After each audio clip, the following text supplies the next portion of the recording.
From the NewsChannel 5 network, this is Open Line.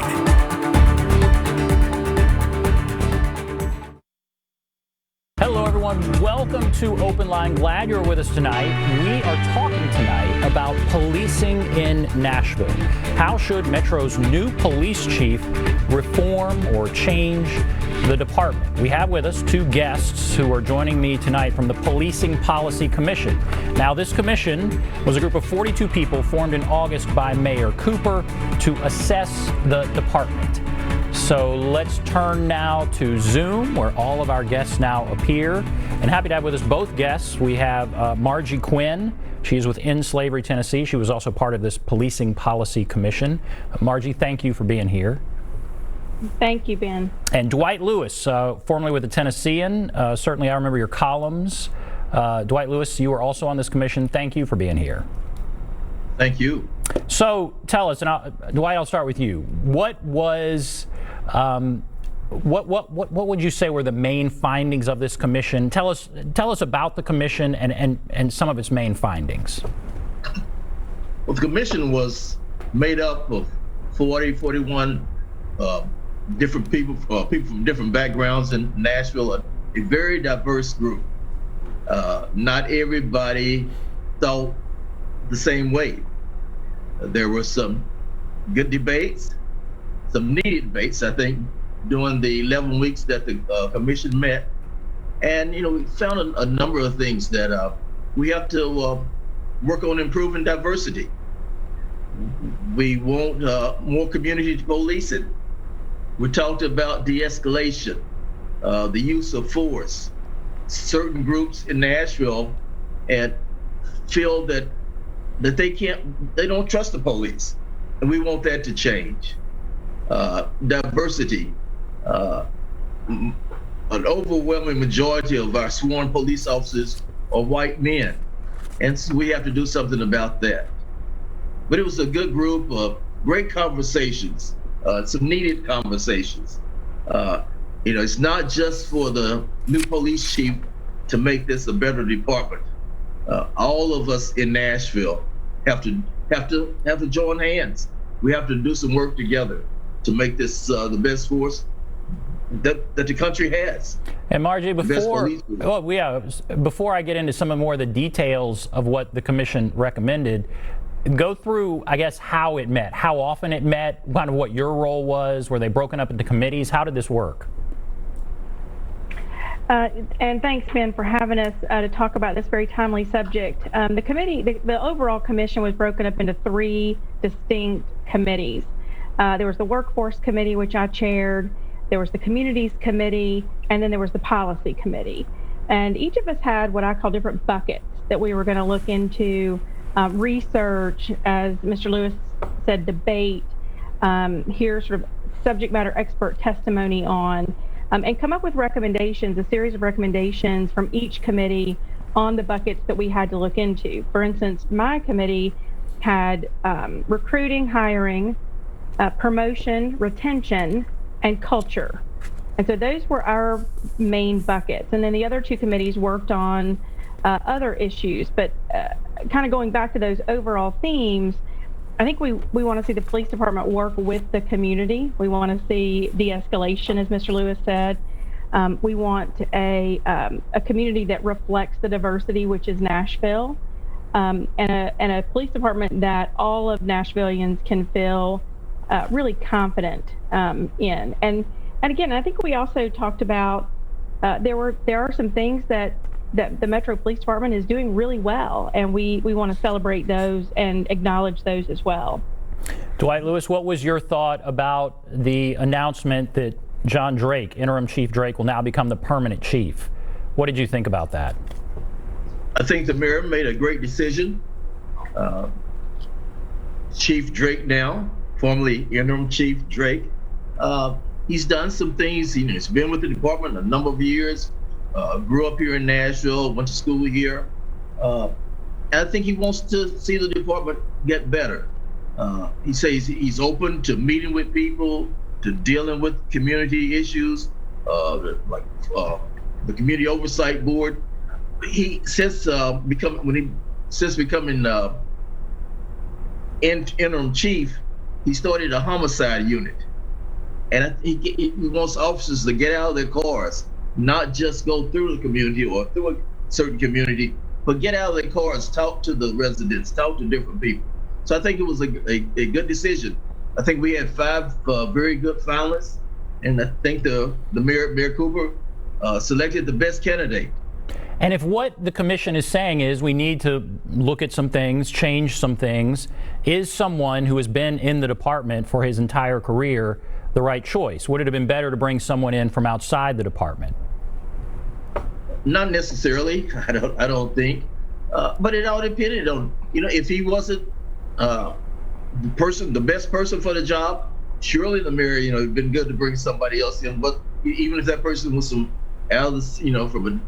somewhere else in Tennessee or some other state, but he's done well, and I think he'll do a great job.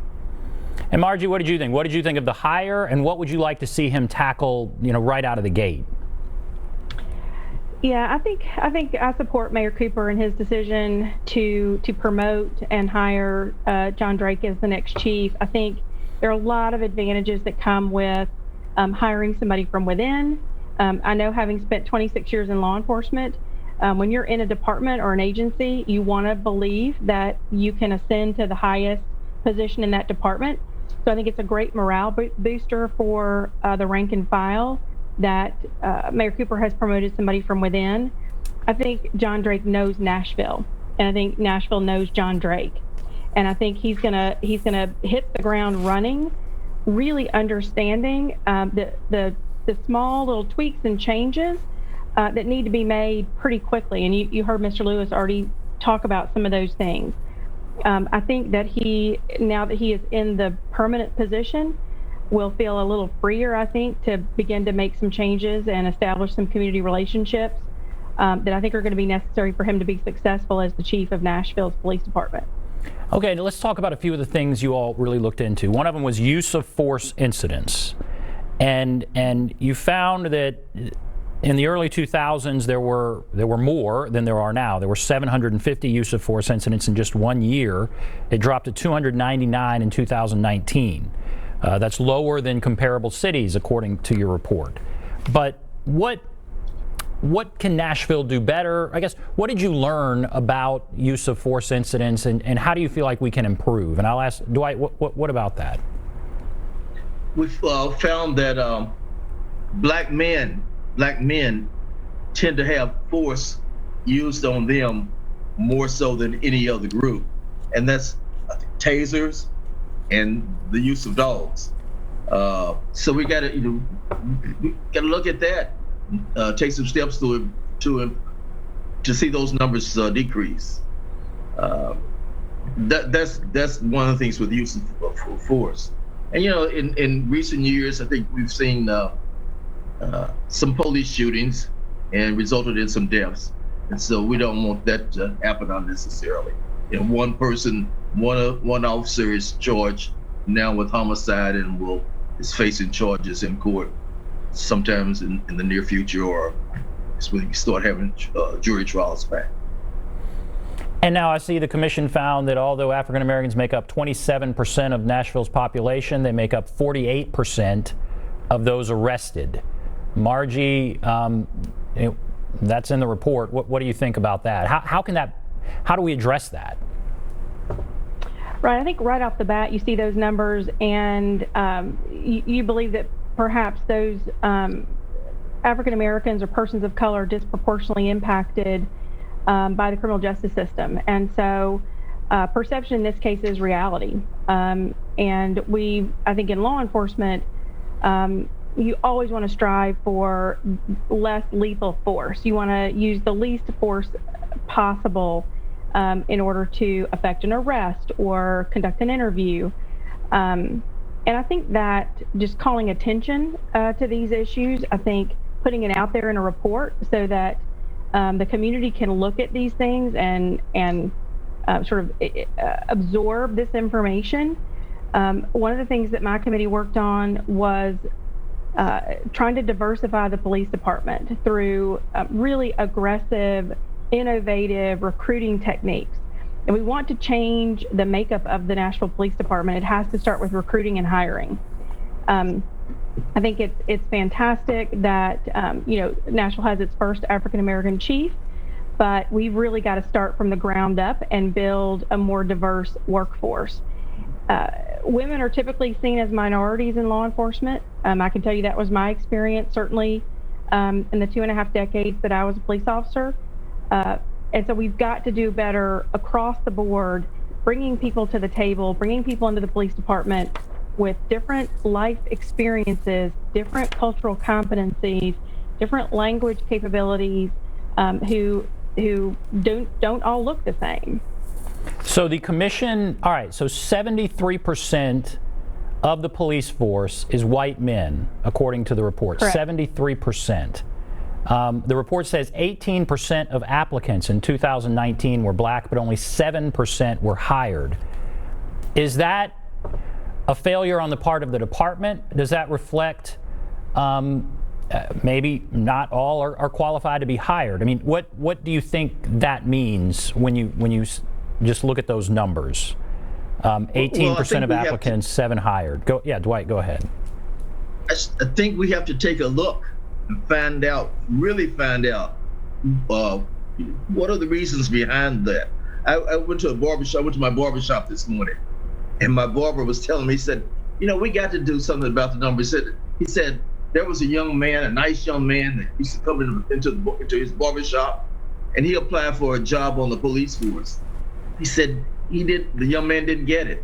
He said, I don't know why he didn't get it, but he didn't get it. He said, I thought he would have been made a good police officer. So we have to make sure that the department is transparent. We have to find out the different reasons.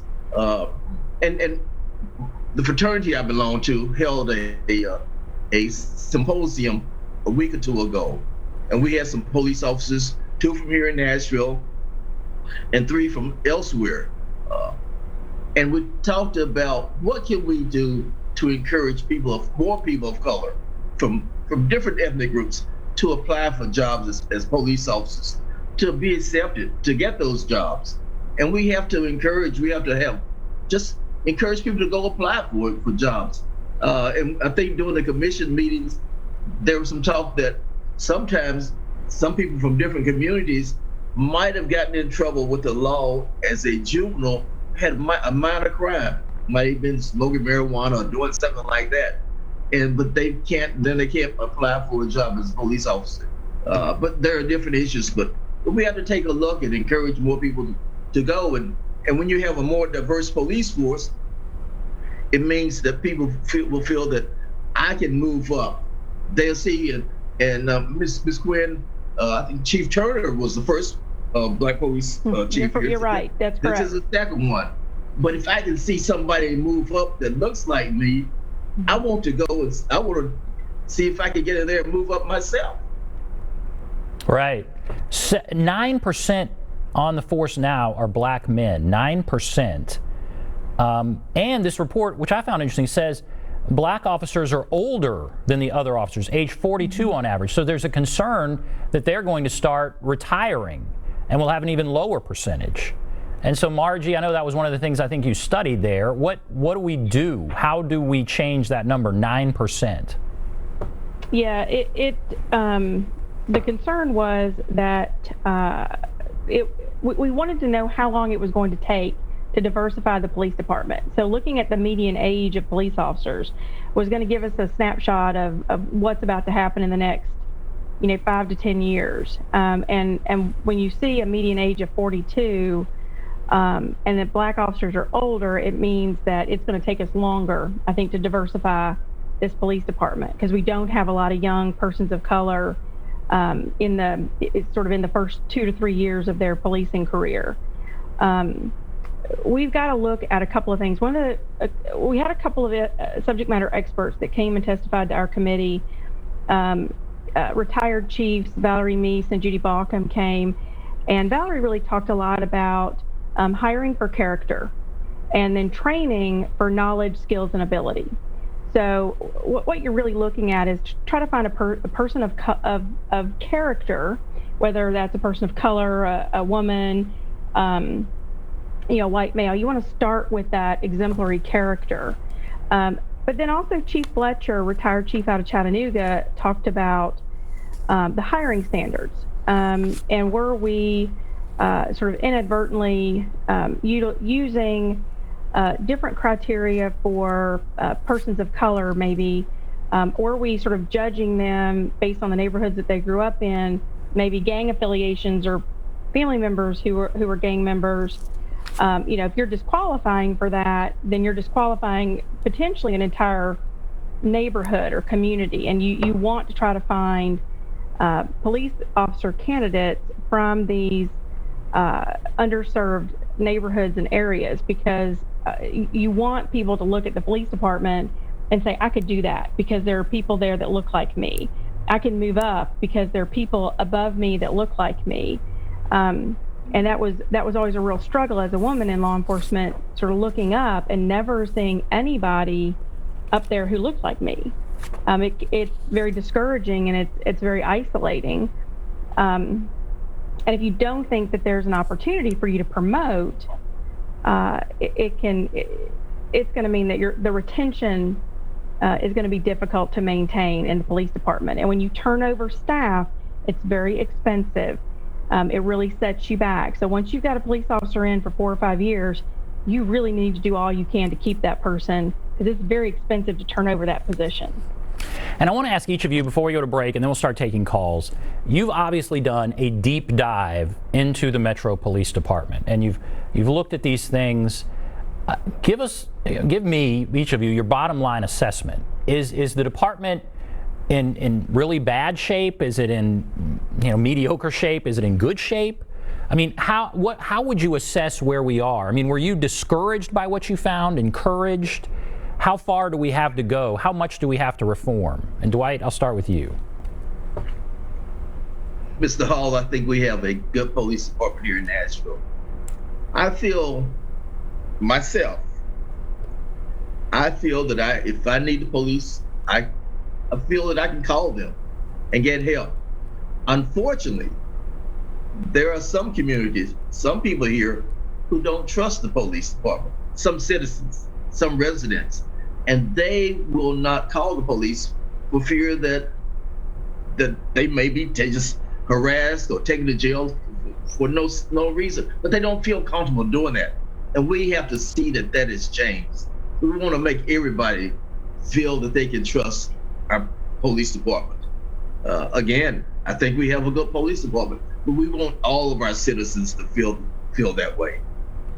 And same question to you, Margie. What do you think? Yeah, there were some things that were discouraging. 81% white in the police department is discouraging to me. The number of females and persons of color in positions of rank are discouraging to me. And the reason why it was discouraging is because it's going to take a longer time to sort of fix those problems and address those problems. But on the flip side, I think the Metro Police Department is doing a lot of things really well.